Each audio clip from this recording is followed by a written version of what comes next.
Hello दोस्तों, नमस्कार। मैं आपकी सुनैना मौर्य स्वागत करती हूँ अपने यूट्यूब चैनल पर। आप सभी लोगों के बीच एक बसंत पंचमी पर सरस्वती पूजा स्पेशल भजन लेकर आई हूँ।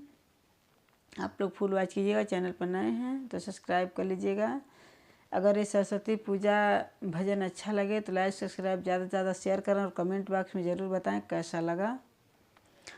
बीड़ा के बजैया सातो सुर के रचैया, बीड़ा के बजैया सातो सुर के रचैया, हंस पे सवार होके आजा मोरी मैया, हंस पे सवार होके आजा मोरी मैया।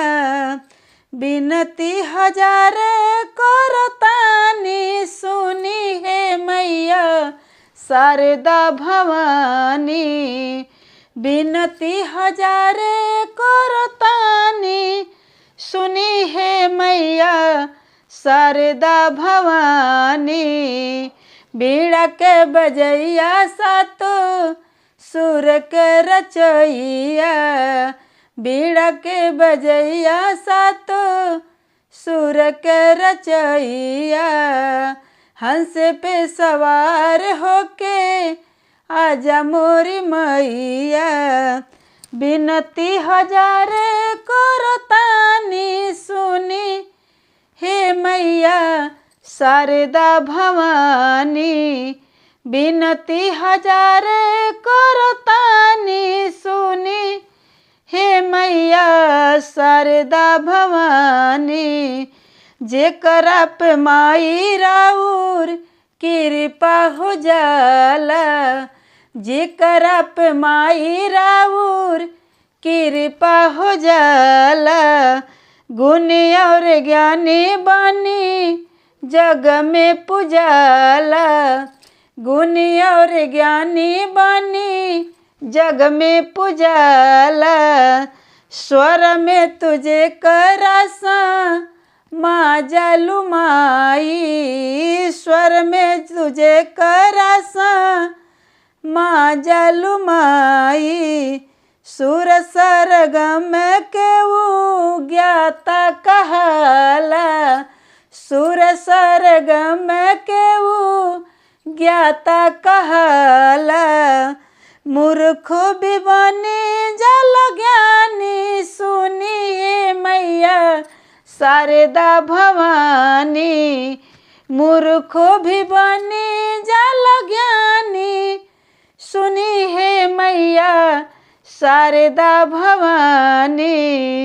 बीड़ा के बजैया सातो सुर के रचैया, बीड़ा के बजैया सातो सुर के रचैया, हंस पे सवार होके आजा मोरी मैया, हंस पे सवार होके आजा मोरी मैया। सूरदास कालिदास के कवि बनवलू, सूरदास कालिदास के कवि बनैलू, वाल्मीकि जी से तू रामायण लिखवलू, वाल्मीकि जी से रामायण लिखवलू।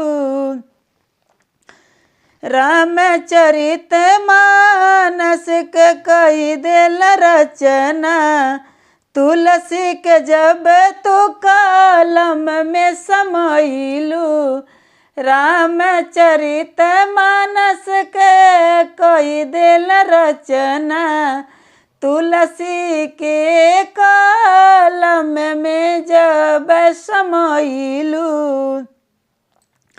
समैलू तुलसी के जब तू कलम में समैलू।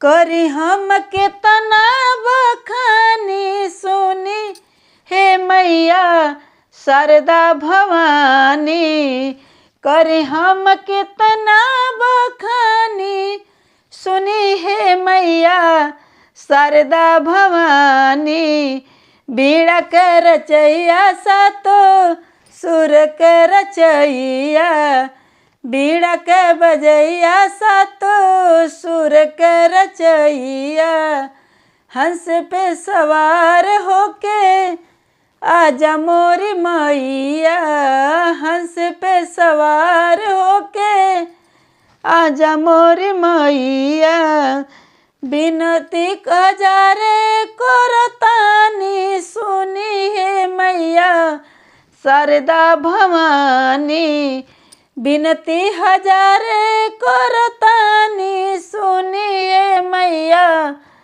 शारदा भवानी बीड़ा के बजैया सातो सुर के रचैया बीड़ा के बजैया सातो सुर के रचैया हंस पे सवार होके आजा मोरी मैया हंस पे सवार होके आजा मोरी मैया बिनती हजारे करतानी सुनिए मैया शारदा भवानी बिनती हजारे करतानी सुनिए मैया शारदा भवानी। धन्यवाद।